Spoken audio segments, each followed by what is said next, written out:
आज हम देख रहे हैं, कल हमारा जो पाठ चल रहा था संसाधन, उसमें हमने देखा था कि दो प्रकार के संसाधन थे, एक नवीकरणीय और एक अनवीकरणीय, जिनके बारे में हम चर्चा कर चुके थे। एक और संसाधन थे जिन्हें हमने कहा था मानव निर्मित संसाधन।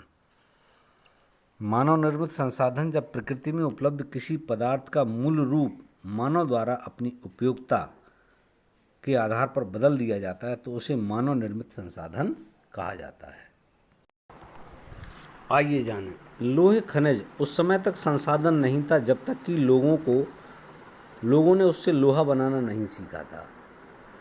माने ज़मीन के अंदर था, मौजूद था इस पृथ्वी पर, लेकिन हम उसका उपयोग नहीं करना जानते थे, तब तक वो संसाधन नहीं था। लोग जब लोहे के खनिज से लोहा बनाना सीख लिए तो इससे पुल, बांध, सड़क, वाहन, दैनिक जीवन में काम आने वाली बहुत सारी वस्तुएं बनने लगीं। इस प्रकार अब लोहे से निर्मित वस्तुएं मानव निर्मित संसाधन हैं। आप इस प्रकार देखें तो आपके आसपास बहुत सारी चीज़ें संसाधन के रूप में मौजूद हैं जिन्हें आप जानते हैं।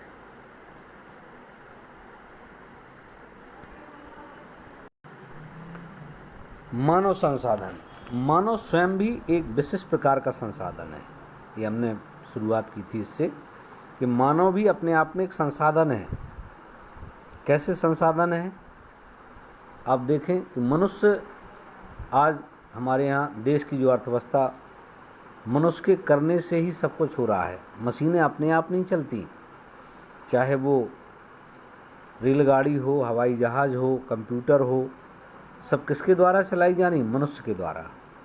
तो मनुष्य अपने आप में संसाधन है और वो पैदा करता है और देश की तरक्की में अपना योगदान देता है। जैसे जितने भी ज़्यादा कमाने वाले लोग हैं वो सरकार को इनकम टैक्स देते हैं। तो इस प्रकार मानव भी एक संसाधन है। मानव द्वारा प्रकृति का बेहतर उपयोग तभी किया जा सकता है जब उसके पास क्या हो? ज्ञान हो, कौशल हो, तकनीकी उपलब्ध हो। स्वास्थ्य और शिक्षा लोगों को बहुमूल्य संसाधन बनाने में मदद करते हैं। स्वास्थ्य और शिक्षा भी बहुमूल्य संसाधन बनाने में मदद करते हैं। अगर लोग शिक्षित होंगे, निश्चित है स्वस्थ होंगे, तो वो देश के संसाधन बढ़िया होंगे। और अगर स्वयं मनुष्य बीमार है तो वो क्या संसाधन बनेगा? तो इस प्रकार हम देखें कि मनुष्य भी एक संसाधन है, बस वही संसाधन है जो धरती पर बोझ ना हो। मतलब अगर हम कुछ कर रहे हैं, देश की अर्थव्यवस्था में हमारा कोई योगदान है, तो निश्चित है हम सभी संसाधन हैं। अगला हमारा हेडिंग है कि जब ये सारी चीज़ें, संसाधन इतने महत्वपूर्ण हैं हमारे लिए, तो प्रश्न है कि हम इनका संरक्षण कैसे करें। कल्पना कीजिए, यदि पृथ्वी का सारा जल सूख जाए, सारे वृक्ष कट जाएं, तो क्या क्या होगा? आइए समझें। जल के बिना जीवन संभव नहीं है। जल के अभाव में जीव जंतु, वनस्पति और स्वयं मनुष्य जाति का जीवन यापन भी संभव नहीं हो पाएगा। ठीक इसी प्रकार यदि हम नवीकरणीय संसाधनों के उपयोग के प्रति सतर्क नहीं हैं तो एक दिन वे हमारे लिए भी दुर्लभ हो सकते हैं, जबकि अनवीकरणीय संसाधन तो निश्चित ही समाप्त हो जाएंगे। मान लो जैसे सौर ऊर्जा है, ये वैसे तो हर रोज़ निकलता है, लेकिन ये इसका हम लाभ तभी उठा सकते हैं जब हमारा आसमान स्वच्छ हो और हमने उसे इतना पर्यावरण से प्रदूषित कर दिया कि हमें सूर्य की रोशनी भी ठीक से ना मिले, तो वो हमारे उतना काम का नहीं रहेगा। इसी प्रकार हवा हमारे लिए संसाधन है, अपने आप प्रकृति द्वारा चलती, लेकिन अगर वो प्रदूषित है तो हमारे लिए वही घातक हो जाएगी। तो ये कुछ चीज़ें हैं जो समाप्त होने वाली हैं। जैसे कोयला है, आने वाले 100 वर्षों में ख़त्म हो जाएगा, तब कैसे काम चलेगा, कैसे बिजली बनेगी? तो निश्चित है कि हमें इनके बारे में सोचना ही होगा। ऐसी स्थिति में संसाधनों के अंधाधुंध उपयोग पर लगाम लगाने की ज़रूरत है। हमें संसाधनों के विवेकपूर्ण उपयोग को ही संसाधन संरक्षण कहते हैं। मतलब हमें जितनी ज़रूरत है हम उतना ही पानी लेंगे, उतना ही कोयला लेंगे, उतना ही सारी चीज़ें लेंगे, तो निश्चित है कि हमारे लंबे समय तक चलेंगे। हमारे सामने उदाहरण होता है कि हम नल पर पानी पीने जाते हैं, हमें ज़रूरत होती है 1 गिलास की और हम नल चला करके फैला देते हैं 2 गिलास या 1 लोटा पानी। तो हमें ज़रूरत जितनी की थी हम क्यों ना उतना ही पानी निकालें। यही संसाधनों का संरक्षण है। ध्यान रहे, संसाधन संरक्षण का अर्थ संसाधनों के प्रयोग को पूर्णतः रोकना नहीं, बल्कि इस प्रकार से उपयोग करना है कि वर्तमान पीढ़ी के साथ साथ भावी पीढ़ी भी इनसे लाभान्वित हो सके। मतलब हम तो इन्हें लें ही, हमारे साथ साथ हमारी आने वाली पीढ़ियों भी इसका उपयोग कर सकें। ऐसा विकास कहलाता सतत पोषणीय विकास, अंग्रेजी में कहते सस्टेनेबल डेवलपमेंट। सतत पोषणीय विकास के क्षेत्र, अब अगला हेडिंग है हमारा सतत पोषणीय विकास के क्षेत्र।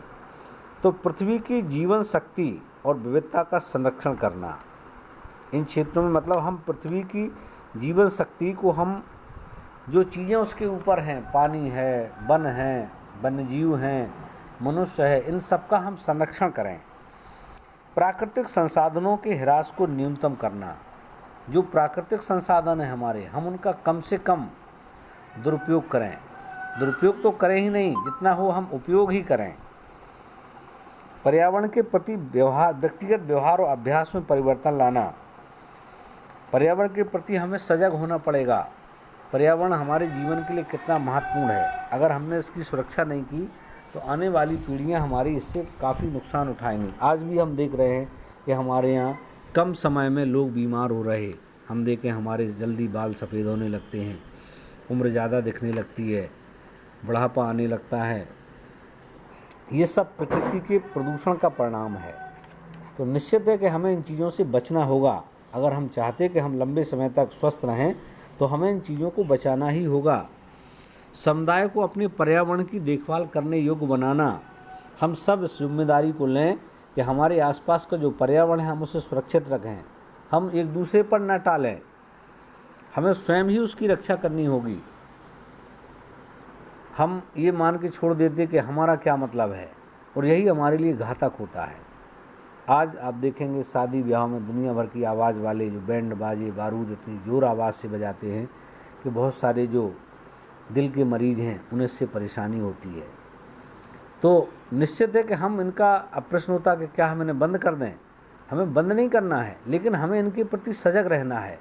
इनसे कब आवाज़ में बजाना है ताकि हमारा मनोरंजन भी हो जाए और हमारा जो है ना पर्यावरण भी सुरक्षित बचा रहे, हम बीमारियों से बचे रहें। मानव जीवन की गुणवत्ता को बढ़ाना। मानव जीवन की गुणवत्ता माने कि मानव जीवन को गुणवत्ता का तात्पर्य है कि हमें रहने खाने सारी चीज़ों की अच्छी व्यवस्था हो। सिर्फ रोटी खाकर पेट भरना ही जीवन की गुणवत्ता नहीं है। गुणवत्ता है कि हम अपने परिवार को अच्छा पढ़ाएं लिखाएं, बच्चों को अच्छे संस्कार दें, अच्छा भोजन दें, अच्छे कपड़े पहनाएं। ये जीवन की गुणवत्ता है। आप देखेंगे इस समय हमारे यहाँ लॉकडाउन का टाइम चल रहा है, मज़दूर हैं बेचारे, किन परिस्थितियों में घूम रहे, है ना। तो क्या ये अच्छी जीवन की गुणवत्ता है? नहीं। सबके पास अगर चलने के साधन होते, गाड़ियाँ होती, यही जीवन की गुणवत्ता में शामिल होता है। तो हमें बचा के रखना है, यही पर्यावरण का संरक्षण है। और सतत पोषणीय विकास का क्षेत्र, इन क्षेत्रों में हमें लगातार काम करना है।